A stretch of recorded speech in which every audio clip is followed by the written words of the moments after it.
Happy Friday, folks. Today, September the 13th. Your tropical update is focused on the southeast coast of the United States for potential tropical development here.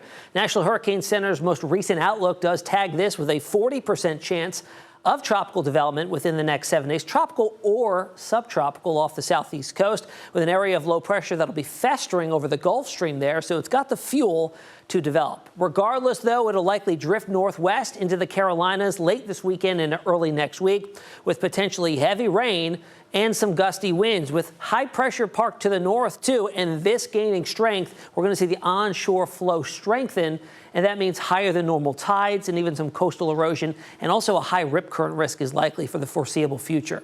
Here's how models see things. This is looking at the GFS model as it drifts north and shows modest intensification ahead of making landfall in southern North Carolina by the time we get to Monday evening. Notice the moisture shield here getting thrown to the north up and over Hampton Roads in northeastern North Carolina.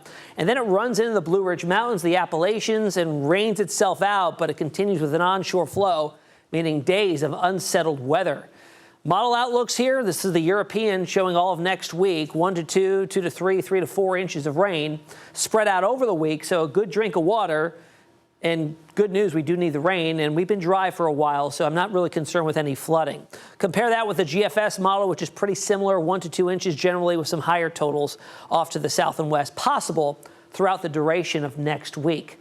Elsewhere in the tropics, there is one other named storm out there right now, but it is really not going to be impacting many folks except for maritime traffic. This is Tropical Storm Gordon, barely hanging on to a tropical storm status with winds at 40 miles per hour, and will stay relatively weak as it sits and spins. This is the Leeward Islands here, so it's even well to the northeast of there and staying out in the open Atlantic.